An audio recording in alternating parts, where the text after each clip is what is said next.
여러 번 말하지만 내 인생의 절반은 정말이지 초라하기 그지없었다. 재수, 구직, 실패, 인기 없는 남자. 이런 상황에서 제대로 된 회사에 들어갈 수도 없었고 계약직 사원으로 그럭저럭 다니던 회사마저 그만두었다. 그 무렵 정신세계에 관심을 갖게 되면서 마음을 바꾸면 인생도 바뀔지 모른다는 생각을 하게 되었다. 그러자 마음이 조금 편해졌다. 하지만 현실은 여전히 꼬일 대로 꼬여 있었다. 일단 회사를 그만두고 나니 할 일이 없었다. 그래도 모처럼 시간이 났으니 좋아하는 여행이라도 떠나보자고 마음먹었다. 그럴 때 갈 만한 나라로는 역시 인도밖에 없었다. 퇴직금도 모아둔 돈도 없었기 때문에 주머니를 탈탈 털어서 여행을 떠났다. 말이 좋아 여행이지 그냥 현실 도피일 뿐이었다. 그렇게 도착한 인도가 또 최악이었다. 공항에 밤늦게 도착해서 시내버스와 도보로 싸구려 숙소를 찾아가던 길에 깡패들을 만났다. 그들에게 2대 정도 맞았을 때 천만다행으로 택시가 보였고 재빨리 몸을 날려 택시를 탔다. 그런데 택시가 1박에 30만 원이나 하는 내가 가진 전 재산과 맞먹을 만큼 비싼 호텔로만 데려가서 거절했더니 어느 여행사 사무실 앞에 나를 내려놓았다. 그런데 그 회사가 또 악덕한 곳이라 한밤중에 남자 5-6명에게 둘러싸여서 이래저래 가지고 있던 돈을 거의 다 빼앗겼다. 겨우 남은 돈 5만 원으로 목적지인 라다크에 내려섰지만 5만 원으로 일주일을 버틴다는 건 정말이지 기적에 가까운 일이었다. 동네에서 가장 싼 여관에 묵으면서 델리로 돌아갈 때까지 꼼짝 않고 지낼 수밖에 없었다. 라다크는 해발 3,500m쯤 되는 지역이라 산소가 희박해서 조금만 걸어도 숨이 찼다. 한밤중에는 산소 결핍으로 인해 아픈 머리를 부여잡고 잠에서 깰 정도였다. 게다가 전력이 부족해 저녁 8시만 돼도 전기가 모두 나가서 일찍 잠자리에 들 수밖에 없었다. 한밤중에 두통으로 자주 깨도 전기가 들어오지 않기 때문에 그저 촛불만 바라볼 뿐 특별히 할 수 있는 일은 없었다. 내 인생은 정말이지 끝도 없이 꼬이는구나. 회사도 그만두고 전 재산을 털어서 인도에 왔는데 첫날부터 이런 꼴을 당하다니. 나는 내 인생을 저주했다. 어쨌든 빈털터리 휴가였기에 심심풀이로 생각해낸 일이 반야심경을 1000번 낭독하는 것이었다.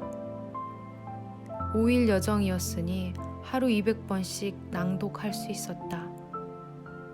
특별한 의미는 없었지만 어쨌든 주체할 수 없을 정도로 많은 시간을 보내야 하기에 무슨 일이 일어나든 말든 그저 소리내어 읽었다. 드디어 마지막 5일째 날이 되었다. 그때까지 하던 대로 언덕에 올라가서 낭독을 할 때 이상한 일이 벌어졌다. 당시에 쓴 일기를 들춰보니 정확히 20번, 다시 말해 통산 820번째쯤에 접어들 때 갑자기 벌어진 일이었다. 몸이 부들부들 떨리고 슬프지도 않은데 이유 없이 눈물이 흘렀다. 눈물의 의미를 생각하려고 했지만 도무지 알 수가 없었다. 쉴 새 없이 흘러내리는 눈물. 다시 반야심경을 읽으려고 했지만 떨려서 목소리가 나오지 않았다. 그때 갑자기 감사, 이 2 글자가 눈앞에 전광판처럼 번쩍하고 나타났다. 그렇구나. 감사였구나. 이 세상은, 이 우주는 감사로 만들어진 걸까? 지금까지의 인생도 그리고 인도에 도착하고 나서 두들겨 맞고 돈을 빼앗기고 밟히고 차이고 했던 사건도 모두 감사였던 것이다. 지금까지 흑백이던 세계가 갑자기 온갖 색채를 띤 것처럼 평면이었던 세계가 입체가 된 것 같았다. 어쨌든 이 강렬한 체험으로 나는 둘러싼 세상과 우주의 구조가 완전히 달라졌다. 감사였다. 눈앞에 일어난 좋은 일도 그렇지 않는 일도 모두 감사였다. 그렇다면 무슨 일이 있어도 괜찮은 거네. 눈물을 있는 대로 다 쏟고 나서 마음을 가라앉히고 반야심경을 1000번 다 읽은 다음 언덕에서 내려와 다음날 델리로 돌아갔다. 그리고 집에서 보내준 돈으로 무사히 여행을 마쳤다. 이 체험을 통해 말하고 싶은 것은 우주는 감사로 이루어졌고 결국은 무슨 일이 있어도 괜찮다는 것이다. 하지만 역시 깨달음 전에는 많은 일이 있었다. 스트레스, 릴렉스의 정도가 클수록 깨달음도 크다. 그러므로 혹시 지금 몹시 괴로운 일이 있다거나 도저히 이룰 수 없는 꿈 앞에서 안달하고 있더라도 절대로 걱정할 필요가 없다. 힘든 일, 괴로운 일도 언젠가는 끝난다. 그리고 시간이 지난 뒤에 정신을 차리고 보면 전보다 좋아져 있다. 지금까지 우리가 줄곧 경험해온 것이다. 10년 전 무슨 일로 고민했는지 기억할 수 있을까? 지금 조금이라도 그 고민을 계속하고 있는지 대개는 그렇지 않다. 고민을 한다 해도 조금 오래 끌 뿐 머지않아 잊을 날이 온다.